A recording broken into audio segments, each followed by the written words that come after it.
Les damos la bienvenida a la Feria Internacional del Libro de Canelones en su tercera edición y daremos comienzo a una charla muy interesante en la cual participarán Diego Díaz y Gabriel Cardoso.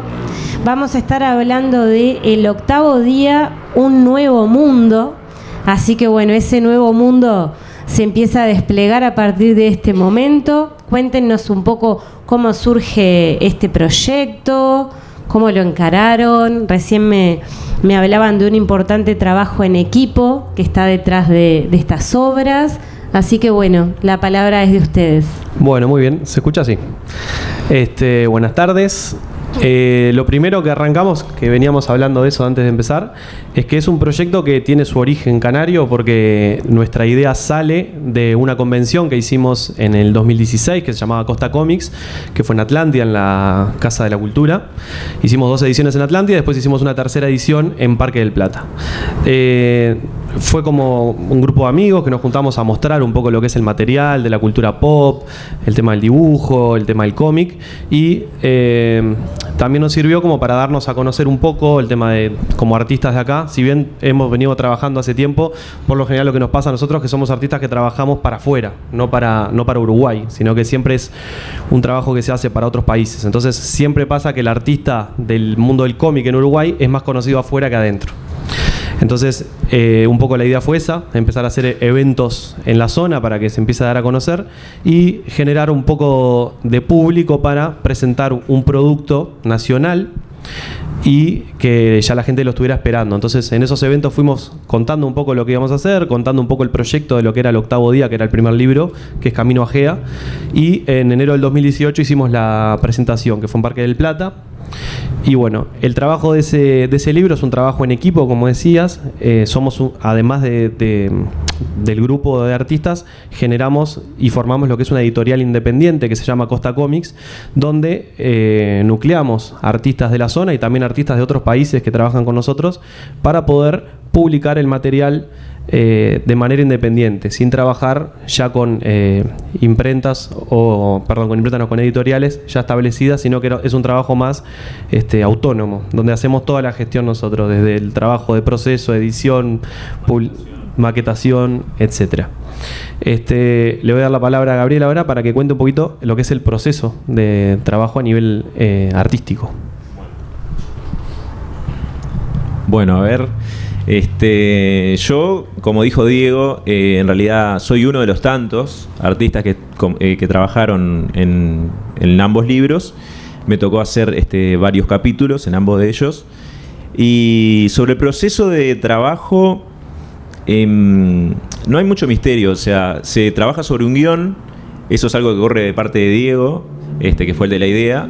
Y luego se nos pasa a nosotros eso, a los dibujantes, lo vemos, lo discutimos, hablamos con el guionista, que en este caso justo es el editor también, y tratamos de cómo es de llegar a ciertos acuerdos, digamos, ¿no? A ciertas ideas, qué es lo que quiere transmitir el guionista. Y bueno, después lo demás es todo trabajo del dibujante, ¿no? O sea, tratar de plasmar eso que está en letras, digamos, en dibujo. Y bueno, luego es un ida y vuelta, ¿no? O sea, es mostrar que si le convence al editor y al guionista, ver a ver si hay alguna cosa para solucionar. Porque digo, lo que tiene el tema de trabajar en equipo es que muchas veces, o sea, hay diferencias, ¿no? No diferencias, digo, que lleven a una discusión ni nada por el estilo, pero siempre hay diferencias, o sea, es lo que pasa cuando uno lee un libro, por ejemplo, ¿no? Yo leo un libro y otra persona lee un libro. Y capaz que tenemos 2 ideas distintas, o 2 imágenes por lo menos mentales distintas, seguro, ¿no? Que es la magia del libro, por ejemplo, de que uno tiene que hacerse la cabeza y no están las imágenes ahí. En el caso del cómic, las imágenes van a aparecer, entonces hay que llegar como a un consenso, ¿no? Y nada, es más o menos eso, o sea, Sí, y imagino que quizás lo más complejo debe ser el tema de hacer una síntesis, ¿no? Que ese guión quizás es mucho más extenso. Y ustedes de alguna manera a través de la imagen y a través del texto de cada viñeta, ¿no? Claro. hacen una síntesis y quizás esa síntesis no siempre está en sintonía con capaz que con lo que pensó él. ¿Cómo es eso? Sí, exacto. O sea, el tema es que el cómic, como otras ramas del arte, digamos, tiene toda una lectura, tiene toda una narrativa, una manera de ser, ¿no? Pasa con el cine también, ¿no? O sea, del guión a la película final pasa por muchas manos. El cine hay muchísimo más gente. El cómic es como un término medio. Exactamente. La novela y el cine, el cómic es un término medio del proceso. O sea, es tal cual lo que dice él. O sea, el cómic vendría a ser como el padre del cine en ese sentido. No por nada se sigue usando storyboards antes de hacer las escenas, ¿no? O sea, hay gente que dibuja las escenas antes de que se vayan a filmar para que el director tenga una idea de qué es lo que va a pasar, más allá de lo que dice el guión, ¿no? Porque el guión dice Superman vuela, está buenísimo, pero ¿en qué toma? ¿Cómo se va a ver Superman? ¿No? ¿Qué toma queda mejor? No, Superman rescata a una persona así, pero ¿cómo funciona eso? ¿Con un picado, con un contrapicado, con un plano abierto? O sea, en el cómic pasa algo parecido. Obviamente capaz que un poco menos complicado. Y hay, por supuesto, una dificultad que conlleva juntar todos esos elementos que son el lettering, que vendría a ser el texto, la imagen, la narrativa, ¿no? El tema de los tiempos en cada viñeta. Las viñetas son medidas de tiempo. Las viñetas son los cuadritos. Y todo eso es como una ensalada que uno tiene que manejar en la cabeza. Yo siempre digo, a tono personal, que hacer una historieta para el dibujante es como resolver una ecuación. O sea, es muy matemático al principio. Por eso la parte que yo por lo menos más odio es el principio. O sea, luego entintarlo, pintarlo es la parte más linda porque es como una casa. Supongo que es mucho más lindo pintar una casa que tener que levantar los cimientos y hacer todas las paredes, ¿no? O sea, en ese sentido, por lo menos a mí me parece la parte más frustrante, digamos. Hay un tema importante con este tipo de formato, que si bien el libro, a lo que somos varios autores y son varios dibujantes, cada dibujante tiene un estilo propio a la hora de desarrollar su arte. Entonces hay un desafío para el dibujante también, que es unificar unos criterios. Entonces, cuando vayan a ver el libro van a ver que cada capítulo está dibujado por un dibujante diferente. Entonces, si bien los personajes son perfectamente reconocidos, pasa que o el estilo de peinado se modifica un poco, los rasgos de la cara, la musculatura. Eso depende de cada artista, que a veces uno dibuja un poco más musculado, otro no. Entonces también es un desafío para el artista trabajar en un formato como es este que hicimos, que cada capítulo cambia el estilo de dibujo. Sí, eso es verdad. Y es algo que lleva a discusión también, porque les voy a contar algo que sucedió y que no es la primera vez que me pasa a mí personalmente. Yo suelo hacer personajes muy musculosos. Pero claro, a veces estamos hablando de un chico de 14 años. O sea, ¿por qué tiene tanta definición muscular el muchacho, no? Bueno, discúlpenme, yo siempre digo lo mismo. Yo crecí con Schwarzenegger y Stallone. He-Man. Y He-Man, claro. Entonces, el superhéroe, ¿no? Ya sea de manga o de cómic americano, tiene que ser musculoso. Desde mi óptica. O sea, es algo estético nomás. Entonces muchas veces chocábamos con Diego porque Diego tipo, acordate que tiene 14 años, o acordate que la nena tiene 6 años, no tiene 12. O sea, bueno, esas cosas pasan. Y lo que él dice, ¿no? Las diferencias esas de repente uno que tiene un mechón para un lado y otro que tiene un mechón para el otro. Pero para ese tipo de cosas siempre se cuenta con algo que es técnico, que se llama la hoja de personaje, digamos. Sí, el model sheet, digamos. Que bueno, el personaje es así, hay que dibujarlo así. Si tiene la caravana en esta oreja, no se lo pongas acá. Eso es para evitar los saltos de continuidad, sobre todo, ¿no? Pero también para que no nos... A ver. Ahí está la base, para que cada dibujante tenga de referencia las estaturas, la musculatura, etcétera. Entonces esto es como una base de personaje para que cada dibujante pueda basarse y no salirse de este esquema. Y esta forma, digamos, de trabajo ha sido inspirada, digamos, en otra, es original. Yo por lo menos es la primera vez que escucho que un trabajo, que un proceso se base, por ejemplo, en estos estándares, por lo menos en Uruguay. No es común. En realidad sí puede pasar de hacer obras antológicas, que lo que se hace en una obra antológica es, por ejemplo, Gaby hace un cómic de 5 o 10 páginas, yo hago otro, pero son historias totalmente separadas, y lo que se hace es hacer un rejunte de historias en un libro y se vende y hay varios artistas. No es común que varios artistas trabajen en una misma historia. Ese recurso lo usé. En realidad no es común y sí, en el mundo del cómic americano es recontra común a la hora del tema de lo que se llama el comic book, que es cuando hace un recopilatorio. Muchas veces pasa con tiras como Batman, Superman, que hay muchas historias dentro del cómic. Un ejemplo, Batman tiene por mes Detective Comics, Batman, Robin, Nightwing, Batgirl, y cada personaje tiene su propio cómic que pueden estar contando la misma historia desde otra perspectiva. Entonces al finalizar el año por lo general se junta toda esa historia y se hace como un libro. Entonces ahí sí vos vas a ver muchos autores, muchos dibujos que van variando. Pero como te digo, es un rejunte de historias de otros protagonistas que están contando la misma historia. Acá en realidad es una única historia. Entonces el recurso que usamos de usar varios artistas es solamente funcional. Lo usamos así para que el libro salga más rápido, porque no es lo mismo que a Gabriel le toque dibujar 160 páginas a que le toque dibujar un capítulo de 20. Entonces, al juntar 5 o 6 artistas que estén dibujando al mismo tiempo, el trabajo va a salir mucho más rápido. Es básicamente un recurso para eso. Muchas gracias por la honestidad. Claro, porque no todo el mundo muestra así esto de la cocina. ¿Y cómo ha sido la repercusión de este material en el público? En relación a los comentarios que les hayan hecho, en relación a la venta de libros. Bueno, este que estamos presentando tiene una semana, 2. Más o menos. Sí, recién lo estamos sacando. El primer libro que lo sacamos en el 2018 sí fue súper bien recibido.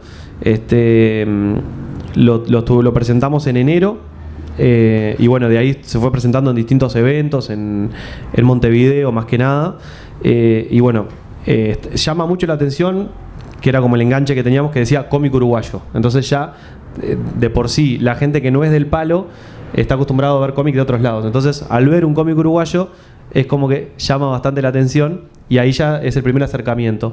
Al contar que los protagonistas eran de acá, porque ya vamos a hablar de eso, pero uno de los protagonistas es uruguayo, también llamaba la atención y bueno, de ahí era el primer acercamiento al público, que a veces se lo llevaba o por curiosidad o por el hecho del apoyo a un artista uruguayo, se llevaban el cómic y después ya en siguientes convenciones o algo nos pasaba que venían a pedirnos el segundo. Entonces era esa alegría de que si te están pidiendo el segundo porque gustó. Y bueno, fue todo el proceso porque en realidad salió en 2018. Después, bueno, como a todos nos pasó, pandemia de por medio. Entonces lo estamos publicando el segundo 4 años después. Que se hizo larga la espera. Y bueno, la gente que ya lo leyó y eso, porque hicimos una preventa. El 23 y 24 hicimos la presentación oficial. Pero también ya había gente que lo había pagado en preventa. Entonces ya se había entregado. Y bueno, ya me están llegando comentarios pidiendo el tercero, o sea que no nos dan mucho respiro. Pónganse a sacar punta a los lápices. Bueno, ¿y cómo es eso de los protagonistas? A ver, que sería parte de este gran diferencial. Vamos a arrancar ahí desde el inicio. También cuando quisimos hacer algo acá, quisimos hacer una historia. Ahí va.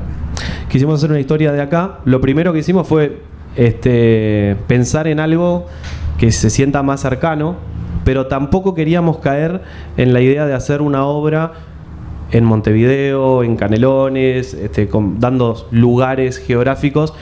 Entonces la historia parte de un sueño que tuve, donde vi un mundo medio destruido. Entonces de esa fue como la base de la historia. Y agarrando un poco esa idea dije, bueno, ¿cómo hago para hacer una historia acá, pero que no se reconozca? Entonces de ahí fue, agarrando esa idea, pusimos que la historia transcurra después de una tercera guerra mundial donde queda todo destruido. Entonces, si bien los personajes tienen su nacionalidad, tampoco la tienen tan arraigada, porque nacen en un mundo donde está todo destruido, donde no hay muchas fronteras claras, donde no hay cosas muy representativas. Entonces la historia arranca en un paisaje muy desértico, donde el protagonista es uruguayo y enseguida conoce a las otras dos protagonistas, que una chica que es Marina es argentina y una niña que es Lara es chilena. Pero, como te digo, es anecdótico el detalle nada más porque ellos viven en un lugar que es todo igual, es todo desierto, todo arena. Entonces tienen el recuerdo de haber nacido en algún lugar, pero no hay nada representativo del entorno. ¿Y esa nacionalidad se ve reflejada también en el lenguaje o eso lo resolvieron de una forma más neutra? Bueno, eso tuvimos un par de charlas de eso porque él ni bien lo arrancamos a decir, bueno, era eso de va a usar el che, va a usar el vos, y en realidad no. Hicimos como una neutralización del idioma, como cuando se ve una novela o un doblaje, que el doblaje de las películas, cuando vemos una película con un doblaje, en realidad es un lenguaje que no existe, porque el doblaje de las películas es neutro. Entonces, en el lenguaje que usamos en el cómic también. Siempre queda, es más, creo que vos metiste algún mate ahí medio camuflado en una ilustración o algo, pero claro, no metimos muchas cosas típicas ni de Uruguay ni nada. Sí, eso es un tema que da para discutirlo y que tiene que ver con una elección artística, ¿no? Haceme el ejemplo de Mad Max, que me encanta cuando haces el ejemplo de Mad Max. Ah, bueno, sí. Primero que nada, yo soy partidario de que cuando se va a hacer algo de determinado lugar, está bueno que los personajes tengan determinado lenguaje o que se vea algo que digas, mirá, este es de tal lado. Por un tema de que funciona como un gancho y aparte funciona también como una suerte de no sé, como dar a conocer a la gente. Y también unir un poco a la gente. Pero eso es una opinión mía, ¿no? O sea, la idea también de elegir un lenguaje neutral también tiene sus pros, ¿no? Hay mucha gente que no le gusta los dialectos. Miren, les voy a poner un ejemplo de algo que pasa con una editorial argentina. Ivrea. Ivrea, exactamente. Ivrea es una editorial argentina. Lo que hacen es publicar historietas, manga, o sea, cosas extranjeras. Pero los tipos tienen la política de traducirlo al argentino. Sí, se está riendo porque ¿qué es el argentino, no? Claro, o sea, pasa como por ejemplo eso, agarrás el manga de Dragon Ball y ves a Goku o a cualquier personaje decir chabón, claro, por ejemplo. Claro, o sea, pasa por ejemplo con una obra que le pasa con todas las obras, pero hay una obra muy representativa que a mí me dio mucha gracia y fue la primera que me chocó cuando vi eso, y yo que soy pro eso, ¿no? Que es una obra de samuráis. Entonces de repente había uno de los tipos que no era un samurái, sino que era un malandro, vamos a decirlo así, ¿no? Y el tipo hablaba con obscenidades argentinas, ¿no? Andate a tu madre, no sé cuánto. Y vos decías, pero qué raro, ¿no? Porque los japoneses, uno tiene la idea que, a ver, se sabe que en japonés el tipo no estaba diciendo eso. Pero ¿qué pasa? Después leí todo el fundamento detrás. Y lo que los tipos trataban de hacer me pareció súper coherente. Después puede ser que a uno no le guste, ¿no? Que era acercar al público argentino, y tratar de transmitir lo que el personaje tiene que transmitir, que esa es otra cosa. Porque en japonés ese personaje habla como un malandro. Capaz que no dice semejante barbaridad, pero habla como un tipo que es del... malandro, ¿no? O sea, y otro que es reubicado nunca va a decir ese tipo de barbaridades. Entonces está bueno porque eso le da una personalidad al personaje, valga la redundancia. Pero como digo, eso es una elección pura y exclusivamente estética y editorial. Y después lo que él decía de Mad Max, que es una cosa que a mí me da mucha gracia, que es...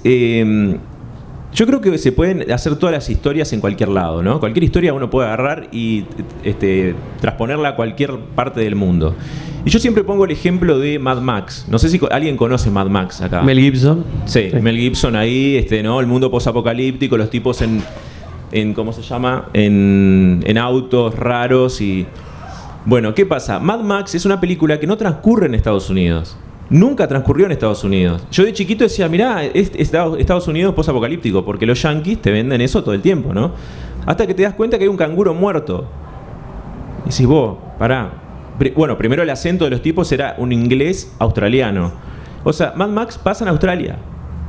Pero Mad Max, podríamos hacer que en vez de Max se llame Maximiliano, no sé, Rodríguez, y pase en Uruguay. Claro, y no afecta para nada a la obra. Y no afecta a la obra. Exacto. Es más, voy a poner un ejemplo, perdón que les quite tiempo, de otra obra que es... Estamos acá para vos. Una obra de arte, realmente, del cómic. Vamos a decir del cómic rioplatense, porque los argentinos siempre lo que es de ellos es de ellos y lo que es nuestro es rioplatense, ¿no? Bueno, que es... un abrazo a la Argentina, que es uno de los sponsors de la Feria del Libro, ¿eh? Los hermanos argentinos en el corazón, pero siempre pasa eso. Siempre pasa eso. Hay una obra que es un cómic que se llama El Eternauta. El Eternauta es un cómic argentino que tiene una carga simbólica muy zarpada, una carga social muy zarpada. Y es una invasión extraterrestre que en realidad sucede en todo el mundo, pero te cuentan el punto de vista de un grupo de amigos argentinos que están jugando al truco un día y se dan cuenta, se sitúa en los años 60, 70, años bastante complicados en Argentina. O sea, aparte tiene una crítica social bastante interesante el cómic. Los tipos están jugando al truco y de la nada miran para afuera y ven que está nevando en Buenos Aires, en los años 60. Porque nevó en Buenos Aires. ¿No se acuerdan que hace unos años nevó? Bueno, pero hasta ese momento era imposible que nevara. Y los tipos dicen, mirá, está nevando, ¿qué onda? Y ven que deja de haber ruido en la ciudad, ¿no? Como que ahora se cortara todo el ruido del tránsito. Entonces se dan cuenta que la nieve mata a la gente. Y dice, bueno, vamos a tener que salir a ver. Se arman unos trajes ahí, no sé qué, y empieza algo parecido a The Walking Dead, ¿no? O sea, para poner algo más actual. O sea, los tipos tratando de sobrevivir en ese Buenos Aires todo lleno de nieve, o sea, se matan entre ellos para conseguir comida y todo eso, y descubren que es una invasión extraterrestre, que la nieve es un arma biológica. Les cuento todo esto, que es más o menos la trama, pero ¿qué pasa? Es increíble el desarrollo de personaje que tiene, la historia tiene una carga, como digo, social y de crítica muy grande, y pasa en Argentina. Le pones John al personaje y pasa en Estados Unidos. Es exactamente lo mismo. O sea, no cambia. Claro, la idea es que sea funcional la historia y que no dependa de un lugar. También pasó que como en el cómic, el original, teníamos un dibujante español y un dibujante chileno, y el cómic se iba a ir a España, y argentino también, Aguirre. Sí. El cómic se iba a ir a España, se iba a ir a Chile. En Argentina usamos un lenguaje similar. Teníamos esa idea de que el público español, chileno, cuando lo leyera, no tuviera problemas también con ese tipo de palabras. Entonces, un poco fue por eso el concepto. Ya que hicimos un paneo general, podemos arrancar a contar de qué trata el libro, ¿no? Cuéntelo, tranquilo. Bueno, El octavo día, como decíamos, es una historia en un futuro que está destruido después de una tercera guerra mundial. Y los recursos escasean, falta agua, no hay mucho para hacer tampoco. Y el mundo se empezó a agrupar de vuelta en lo que son aldeas, poblados. No se sabe nada de cómo está Europa. Se sabe que Estados Unidos, Canadá, parte de México quedó totalmente destruido. Entonces, lo que es América, como quien dice, como te decía, es un solo territorio arenoso. Y el protagonista, que es Asaku, que es el que está en la tapa de los dos libros, escucha una historia en una aldea donde él vivía, que un viejo decía que existía o existió en algún momento una diosa que se llamaba Gea, que fue la que creó la tierra. Y el viejo decía que si la encontramos, le podíamos pedir que volviera a reconstruir el planeta. Y como Asaku no tenía nada para hacer, agarró una mochila y salió a caminar a buscar a Gea, sin mucho rumbo. Lo que se le ocurrió fue que el pulmón de la tierra, que es la selva amazónica, tal vez sobrevivió. Y si la selva sobrevivió, Gea seguramente está dormida ahí. Entonces la consigna es esa, y en el camino se encuentra con las otras dos protagonistas de la historia, que son Marina, que es la chica que está de violeta. No tengo la tapa acá, pero me imagino que estaba más allá. Y Lara, que es la pequeñita de pelo colorado. Lara está... ¿Arriba del caballo? Arriba, sí, acá está Lara. Ahí va. Lara es ella. Ahí va, Lara está ahí abajo. Y Lara está ya sentada también, que fue la inspiración para el personaje. Entonces, bueno, se encuentran con esas dos personas. La salva de una rata mutante que aparece. Y bueno, las quiere acompañar a su pueblo, donde viven. Y cuando llegan al pueblo, el pueblo está totalmente muerto, totalmente destruido por un ataque. Y bueno, las chicas quedan totalmente desoladas. Y ahí la niña Lara le dice que ellas lo van a acompañar a Saku en su camino. A lo que él dice que no, que una locura, que apenas puede caminar solo, que no va a hacerse cargo de dos personas. Y ahí Lara cuenta que había tenido un sueño donde lo veía a él y las veía a ellas en esa aventura.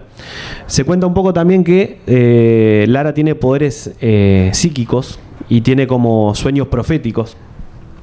Entonces, bueno, como tampoco tenían nada para perder, se suman en su camino y arrancan a caminar a Gea, a buscar a Gea en la selva amazónica.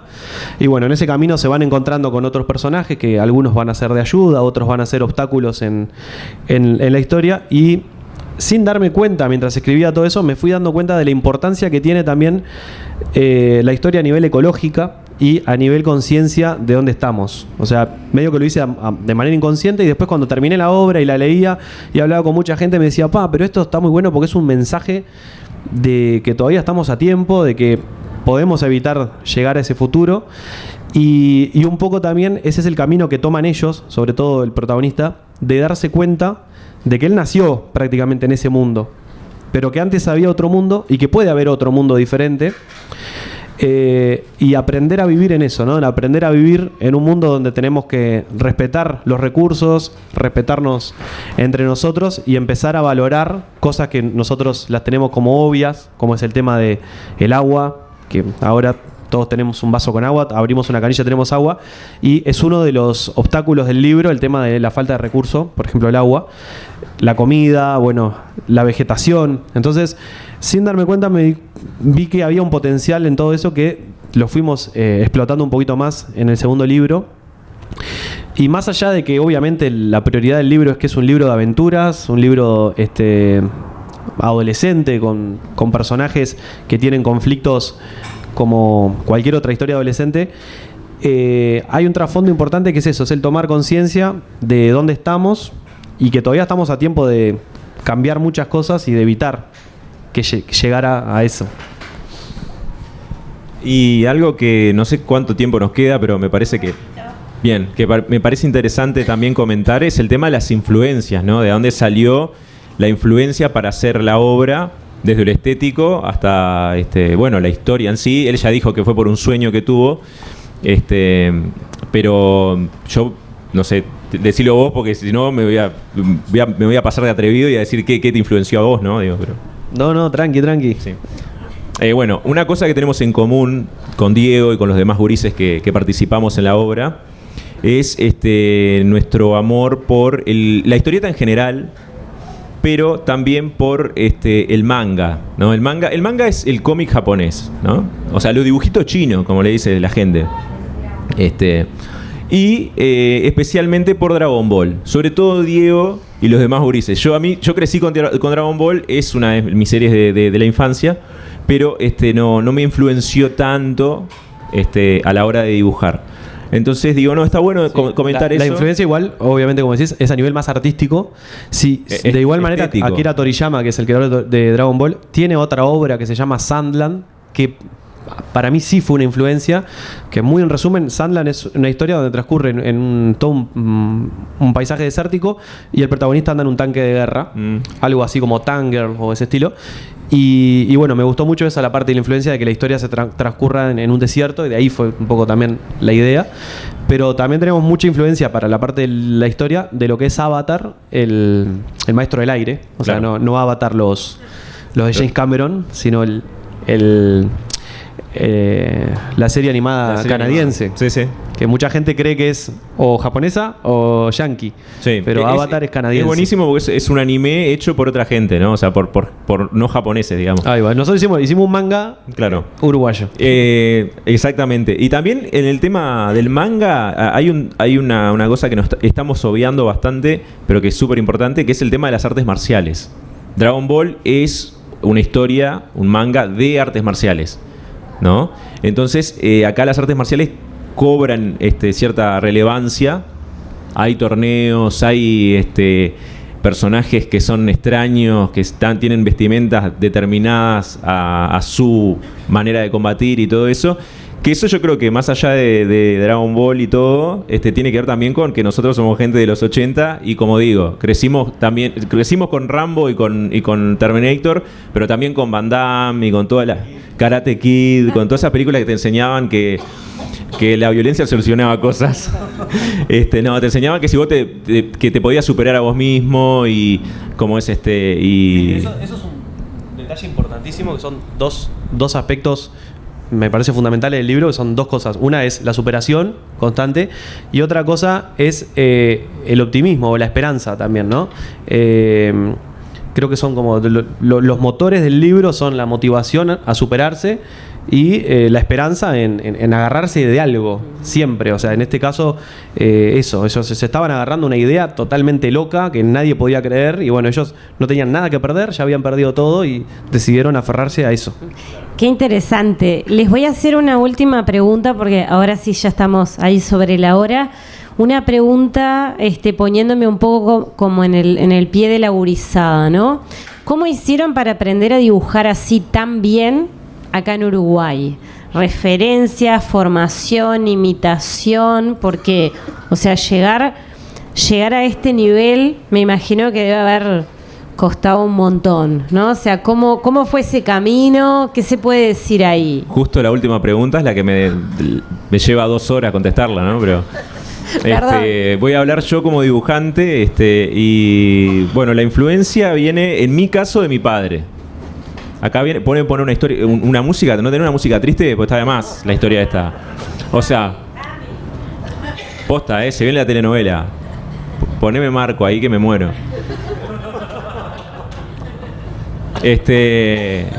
Bueno, la cosa es así.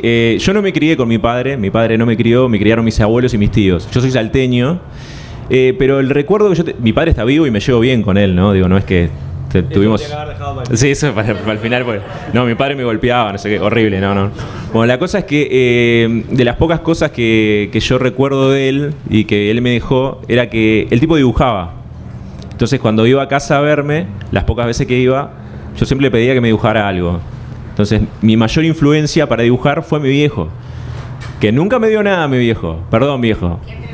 Pero como es fue mi mayor influencia y él lo sabe y se lo he dicho. Y luego, bueno, todo lo que he consumido desde chico, como digo, las películas, consumí muchísimo anime cuando era chico. O sea, el anime, los dibujos chinos no son de ahora, no se preocupen. Le digo a la gente más grande, los adultos, no se preocupen que no es un vicio de ahora.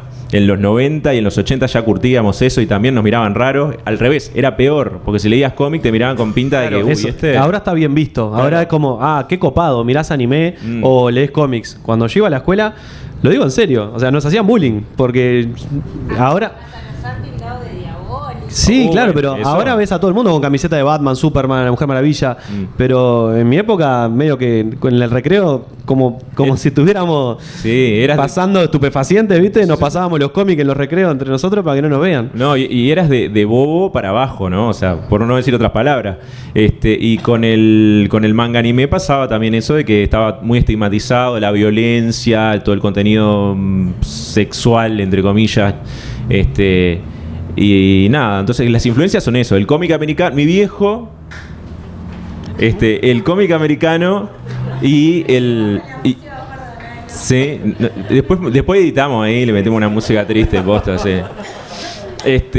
Y el cómic americano y como es el anime y el cómic japonés. Bueno, redondeamos. A mí me pasó más o menos lo mismo. Sí, en realidad yo la herencia la tengo porque mi abuelo coleccionaba cómics, que ya era un raro. Mi abuelo era un raro en su época. Era más de la época de los cómics de los cowboys y de indios y esas cosas. Y le gustaba un poco el tema del cómic. Ahora está de moda porque salió la película de Shazam, que es un personaje, pero en la época no lo conocía nadie. Y a él le gustaba el Capitán Marvel, que era como se llamaba de verdad. Y bueno, se lo heredó a mi padre todo el tema del cómic y no me quedó más remedio que heredar. Ninguno de los dos dibujaba un carajo. Yo fui el único que dije, me voy a poner a dibujar. Pero, bueno, él hasta fue mi profesor de dibujo en algún momento. Pero llegado a este momento dejé de dibujar, ya hace rato que no dibujo. Abandoné la clase y me dediqué más a lo que es el guión, el color, porque faltaba un colorista y un guionista. El mundo solo con dibujantes no sale adelante, Ulises. Entonces, eso. Bueno, nada, era más o menos esto lo que queríamos contar para que tengan una idea. Muchísimas gracias. ¿Y dónde se puede encontrar este libro? ¿Cómo nos contactamos con ustedes? Bueno, Estamos trabajando solamente con venta online o en convenciones, eventos. Así que nos pueden escribir por Costa Comics, tanto en Instagram, en Facebook, para mi mamá y mi abuela que siguen usando Facebook. Y yo uso Facebook. Yo también. No, nosotros siempre hablamos de eso. Usamos Facebook y somos re fan de Facebook los dos. Pero nadie usa Facebook. Entonces, nos escriben por ahí. Si no, bueno, nos van a ver en distintos eventos. Tratamos de estar en todos lados. Y nos escriben. También hago un pequeño detalle. Nuestros cómics se pueden leer gratis de manera digital. Eso es lo que hacemos. Vendemos el papel porque lo pagamos y tenemos que recuperar la plata, pero de manera digital lo pueden leer gratis, tanto estos dos cómics como un montón de otros cómics más, en apocalipta.com, que es como una editorial digital que tenemos, donde se puede leer todo el material gratis. Incluso estos dos cómics, en la última página tienen un código QR que si lo escanean, se descargan gratis el libro para tenerlo en el celular, computadora, etcétera. Bueno, saben que yo no soy de leer cómics, pero me convencieron. Así que bien. Muchísimas gracias. Les damos un fuerte aplauso. Muchas gracias.